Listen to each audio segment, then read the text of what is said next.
هەفتەی ڕابردوو ژووری بازرگانی نێودەوڵەتی لە پاریس لە بەرژەوەندی عێراق لە بەرامبەر تورکیادا بڕیارێکی دا کە تایبەت بوو بە هەناردەی نەوتی هەرێمی کوردستان بە بازاڕەکانی جیهان لە ڕێگەی تورکیاوە.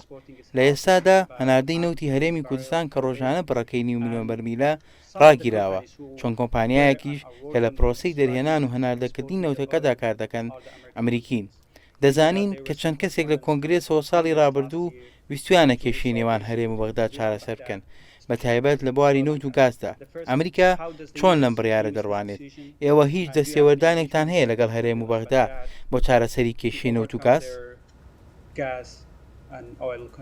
Well, let me say a couple of things to that. First, I don't have a comment for ڕێگەم بدە باسی دوابەت بکەم لەم بارەیەوە. یەکەم من هیچ لێدوانێکم نییە لەبارەی باشی و خراپی ئەو کەیسە یان لەبارەی بڕیارەکەی دادگاوە قسە بکەم. ئەوەی کە من دەمەوێت بە شێوەیەکی گشتی قسەی لەسەر بکەم ئەوەیە کە لەو کاتەی بڕیارەکە دەرچووە داوامان لە هەردوو حکوومەتی عێراق و تورکیا کردووە هەناردەی نەوت لە ڕێگەی بۆری عێراق تورکیا بەردەوام بێت. پچڕانی خستنە ڕووی وزەی جیهانی خزمەت بە بەرژەوەندی هیچ لایەک ناکات. لەوەش تێدەگەین حکوومەتی هەرێمی کوردستان لەگەڵ حکوومەتی عێراق لە گفتوگۆدایە بۆ دۆزینەوەی ڕێگەچارەیەکی هاوبەش لەبارەی پرسی بودجە و کێشەکانی پەیوەست بە هایدرۆکاربۆنەوە. هەروەکو لە مانگی شوباتدا لیژنەی باڵای هەماهەنگی نێوان عێراق و ئەمریکا لە واشنگتن تاوتوێمان کرد. بەرپرسانی ئەمریکا بەردەوامن لە داواکاریان لە حکوومەتی عێراق و حکوومەتی هەرێمی کوردستان بۆ ئەوەی چارەسەری کێشەی بودجە و پرسی هایدرۆکاربۆنی نێوانن بکەن بە شێوەیە کە سوود بە بەرژەوەندی هاوڵاتیانی عێراق بگەێنێت.